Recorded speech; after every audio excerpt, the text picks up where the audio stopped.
Alright, so today I'm going to go over what are bonds, how do they work, what are the types of different bonds, ratings, relationships with interest, and things along those lines. If we want to go through types of bonds, there are corporate T-bills or things like that, that's Treasury, muni or municipal bonds.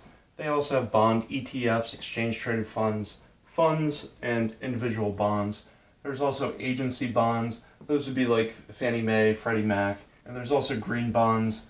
Those are basically anything that would be related to like any infrastructure projects or like solar panels or hydroelectric facilities or wind power, things like that.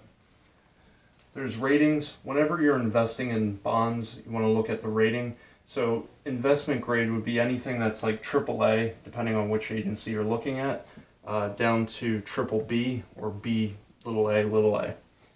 If you hear of junk bonds, that means that these are higher risk.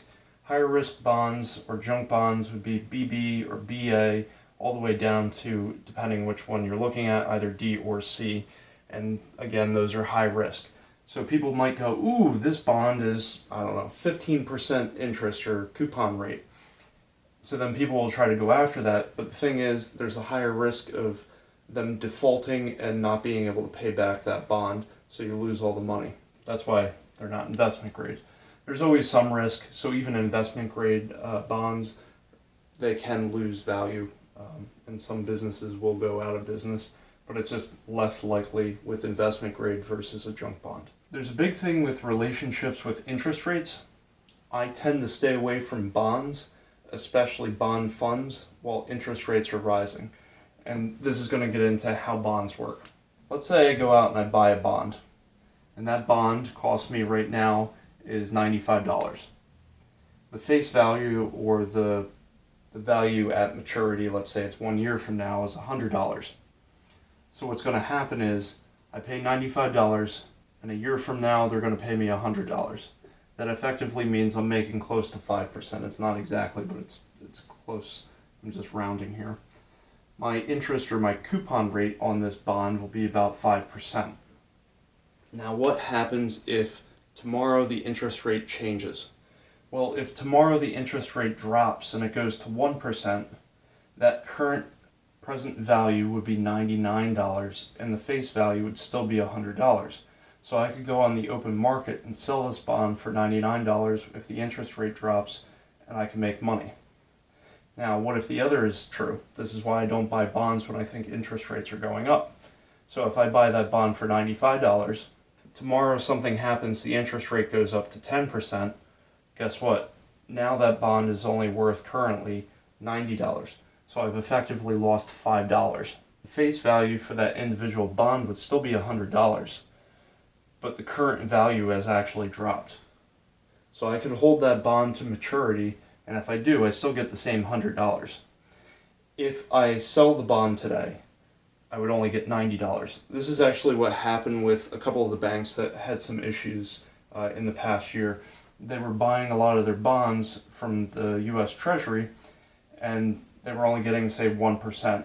So they bought it at $99 for the bond, and then over the course of the last year or two, it went up to 5.5%. So everything they had went down by 5%. So they didn't have a lot of money left over. People caught wind of that, and people then ran to the bank. There was a run on the bank, started withdrawing money, and because the bank doesn't keep all your money at the bank, it invests it in other assets such as bonds and giving money out to loans to other customers. They don't have a lot of money on reserve. So they had almost no liquidity because they lost 5% of what they had in terms of bonds. And they were effectively bailed out where the government said, okay, we'll give you the $100 today to make sure that you stay liquid and people don't panic.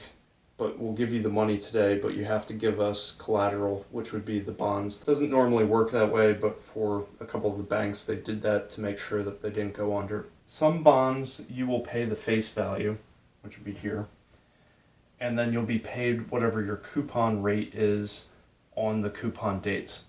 So instead of paying $99 or $95, they might pay you $100, but then you'll get paid 1% or 5% or whatever that is for that coupon rate either annually or semi-annually. So with I-bonds, that would be one example where I pay basically $100 for an I-bond, and then they add the 1% or 5% or whatever it is every 6 months. For other bonds, you may pay a percentage of the face or the par value, and at maturity, the bond is worth face or higher. So if you've ever had EE bonds, those you would generally pay half of whatever the face value is. So if I wanted to buy a $100 bond that's an EE bond, I'd pay $50 today, and 20 years from now, traditionally, it would be worth $100. And then it would continue to accrue interest up to 30 years, and then it would be done. So I cover a lot of financial topics, including how to make more money, how to save money, especially on taxes, how to invest. If any of those interest you, please subscribe and have a great day.